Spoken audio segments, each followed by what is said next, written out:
Hola chicas, how are you doing today? How are you feeling with the sunshine and stuff? It's a glorious day once again, and I feel amazing because I went cycling for I don't know. I went cycling for about 3 hours and felt very alive, and also found some really amazing sort of bits of like farmland, but places with a public footpath or whatever where you can walk and I assume cycle, but maybe not. I don't know. Anyway, found some lovely spots. So yeah, and another lake as well. Hi Ben. Must have been cycling for about 9 miles today. So feeling pretty chuffed about that. So much easier than running. I hope that you're having a lovely day, and welcome to Storytime with Tamarin. We are reading, don't know if that's the right way up, The Lion, the Witch and the Wardrobe, old classic. We're on chapter 8. All the children have gone into Narnia now, and they've met the beavers, and the beavers are they've invited them back for dinner to their lovely abode. Hi Malvina. Love the headgear. Yeah, the headgear is now my thing. Thank you, Ben. Again, yes, exactly. I'm making it the feature while I'm going au naturel with my hair. It's been nearly 3 weeks now. You can only imagine the ecology that's happening beneath this towel. Hi, Mark. So, chapter 8. What happened after dinner?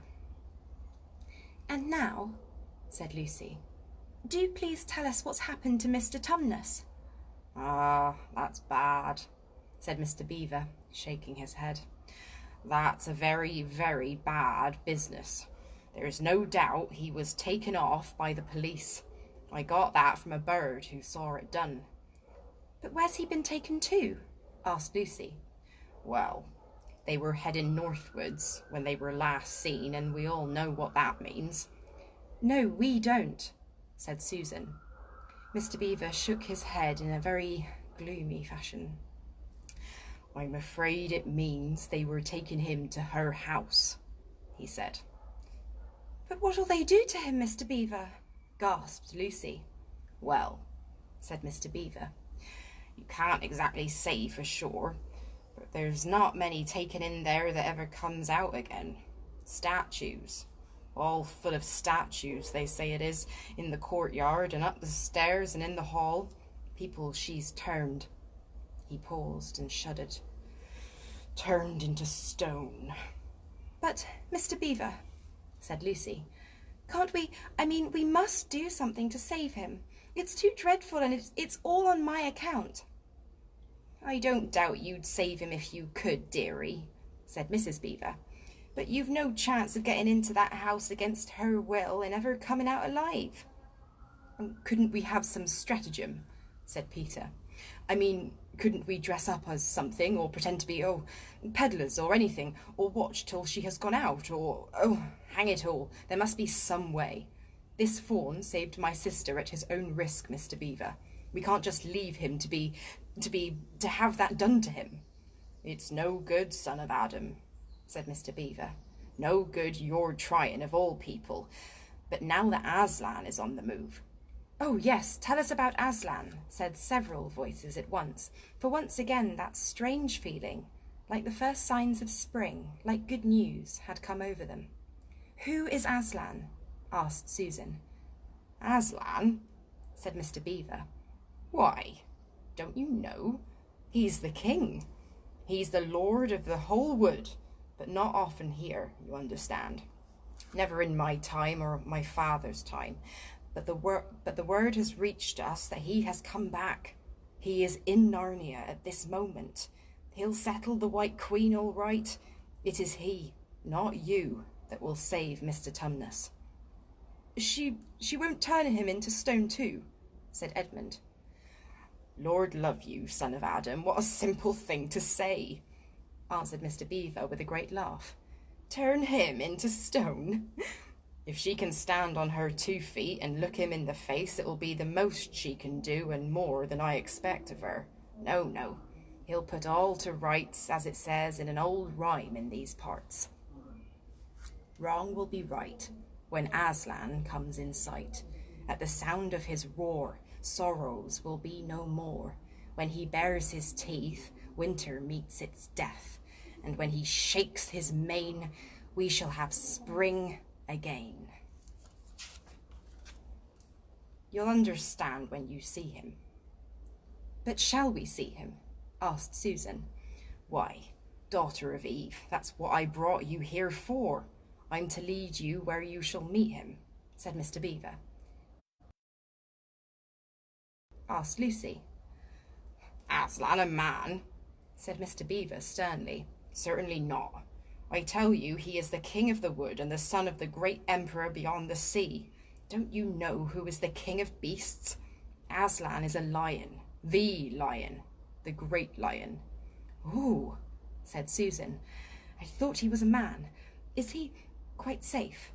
I shall feel rather nervous about meeting a lion." "That you will, dearie, and make no mistake," said Mrs. Beaver. "Here before Aslan without their knees knocking, they're either braver than most or else just silly." "Then he isn't safe," said Lucy. "Safe?" said Mr. Beaver. "Don't you hear what Mrs. Beaver tells you? Who said anything about safe? Of course he isn't safe, but he's good. He's the king, I tell you." "I'm longing to see him," said Peter, "even if I do feel frightened when it comes to the point." "That's right, son of Adam," said Mr. Beaver, bringing his paw down on the table with a crash that made all the cups and saucers rattle. "And so you shall. You are to meet him tomorrow, if you can, at the stone table." "Where's that?" said Lucy.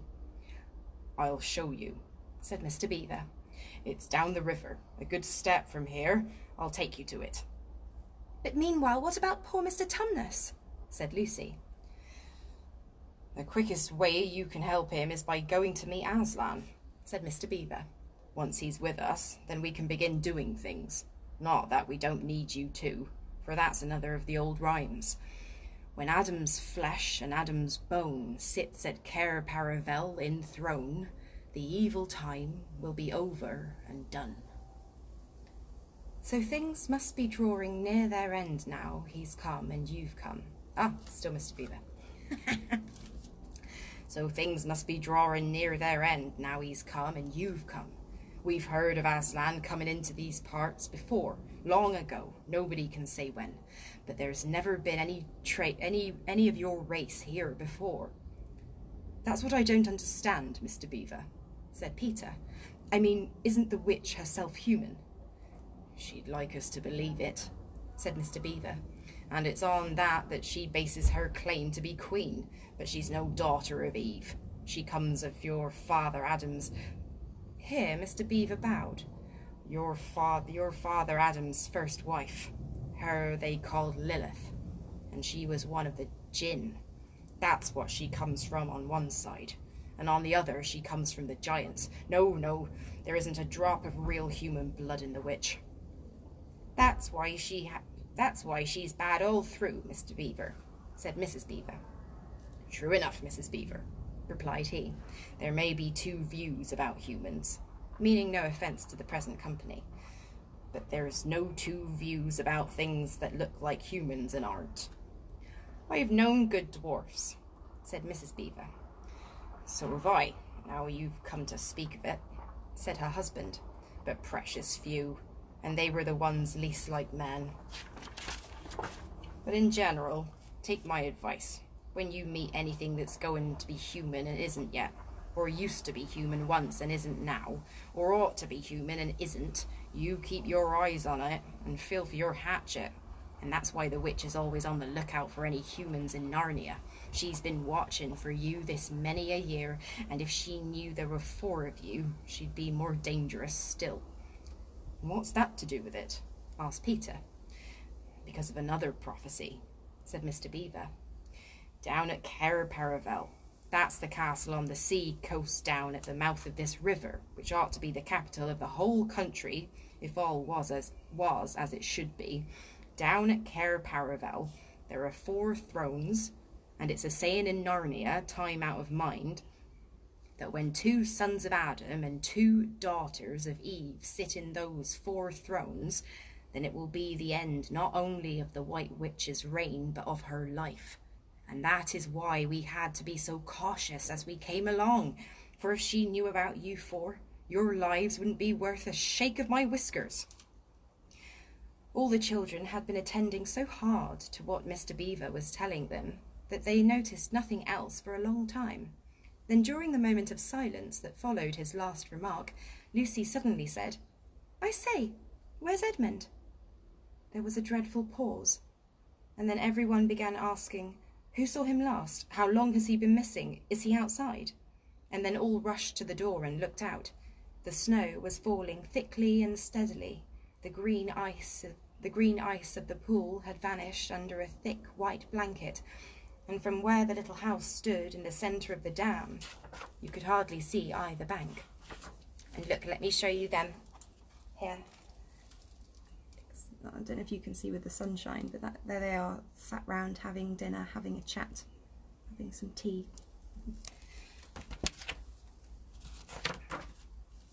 Out they went, plunging well over their ankles into the soft new snow, and went round the house in every direction.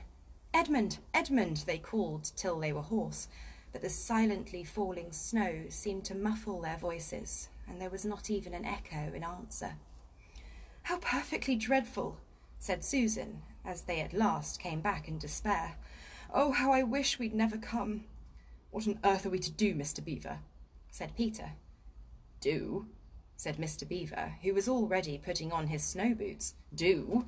We must be off at once. We haven't a moment to spare." "We'd better divide into 4 search parties," said Peter, "and all go in different directions. Whoever finds him must come back here at once, and—" "Search parties, son of Adam," said Mr. Beaver. "What for?" "Why, to look for Edmund, of course." "There is no point in looking for him," said Mr. Beaver. "What do you mean?" said Susan. "He can't be far away yet, and we've got to find him. What do you mean when you say there's no use looking for him?" "The reason there is no use looking," said Mr. Beaver, "is that we know already where he's gone." Everyone stared in amazement. "Don't you understand?" said Mr. Beaver. "He's gone to her, to the White Witch. He has betrayed us all." "Oh, surely, oh, really," said Susan. "He can't have done that." "Can't he?" said Mr. Beaver, looking very hard at the 3 children, and everything they wanted to say died on their lips, for each felt suddenly quite certain inside that this was exactly what Edmund had done. "But will he know the way?" said Peter. "He has been in this country before?" asked Mr. Beaver. "Has he ever been here alone?" "Yes," said Lucy, almost in a whisper. "I'm afraid he has." "And did he tell you what he'd done or who he'd met?" "Well, no, he didn't," said Lucy. "Then mark my words," said Mr. Beaver. "He has already met the White Witch and joined her side and been told where she lives. I didn't like to mention it before, but the moment I set eyes on that brother of yours, I said to myself, treacherous. He had the look of one who has been with the White Witch and eaten her food. You can always tell them if you've lived long enough in Narnia, something about their eyes. All the same," said Peter in a rather choking sort of voice, "we'll still have to go and look for him. He is our brother, after all, even if he is rather a little beast, and he's only a kid." "Go to the White Witch's house?" said Mrs. Beaver. "Don't you see that the only chance of saving either him or yourselves is to keep away from her?" "How do you mean?" said Lucy. "Why, all she wants is to get all 4 of you. She's thinking all the time of those 4 thrones at Cair Paravel. Once you were all 4 inside her house, her job would be done, and there'd be 4 new statues in her collection before you'd had time to speak. But she'll keep him alive as long as he's the only one she's got, because she'll want to use him as a decoy, as bait to catch the rest of you with." "Oh, can no one help us?" wailed Lucy. "Only Aslan," said Mr. Beaver. "We must. Only chance now." "It seems to me, my dears," said Mrs. Beaver, "that it is very important to know just when he slipped away. How much he can tell her depends on how much he heard. For instance, had we started talking of Aslan before he left? If not, then we may do very well, for she won't know that Aslan has come to Narnia, or that we are meeting him, and will be quite off her guard as far as that is concerned." "I don't remember his being here when we were talking about Aslan," began Peter. Him. "Oh yes, he was," she said miserably. "Don't you remember? It was he who asked whether the witch couldn't turn Aslan into stone too." "So he did," said Peter. "Just the sort of thing he would say too. Worse and worse," said Mr. Beaver. "And the next thing is this. Was he still here when our place for meeting Aslan was the stone table?" And of course no one knew the answer to this question. "Because, if he was," continued Mr. Beaver, "then she'll simply sledge down in that direction and get between us and the stone table and catch us on our way down. In fact, we shall be cut off from Aslan." "But that isn't what she'll do first," said Mrs. Beaver. "Not if I know her.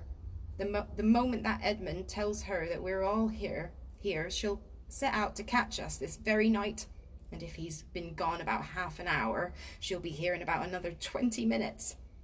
"You're right, Mrs. Beaver," said her husband. "We must all get away from here. There's not a moment to lose." End of chapter 8. Oh, it's so dramatic. Hello, Chantal. Hi, Stuart. Hi, Ben. Hi, everyone. Hello, everyone that's been tuning in. Well, the end of chapter 8. We are almost halfway through the book already. God blimey, that's gone quickly. So, Aslan has been introduced. That's exciting. We're going to meet the king of the forest, and hopefully they'll get to him before the White Witch gets to them. Oh dear. It's a race against time. I genuinely can't remember what happens next, so I'm excited to read the next chapter with you tomorrow. No, wait, what day is it today? It's Thursday today. Yes, I will be reading tomorrow. I'm just trying to think, because I was doing Monday to Thursday, but yeah, I've got time on Friday, I think. Yeah, hopefully I'll be able to sneak in a chapter tomorrow. That'll be fun. Have a lovely evening, guys. I'm going to watch the play that the National's putting on, Coriolanus, I believe, which I don't know, so I'm excited to watch that because I think they've done a brilliant job of all of these recordings. Hey, Will. Yeah, sending lots of just strength, I think, at the moment. Yeah, I feel people, I can see a friend, you know, and connect face to face and stuff, which is great, but it still feels like there's a very long timeline ahead of us with this stuff, and it's all a bit bonkers and scary, and that's just obviously ongoing. So just, yeah, sending you good vibes, and I hope you're well, and if you're not well right now, I hope that you're okay, and I hope you get better soon. Alright, lots of love, bye.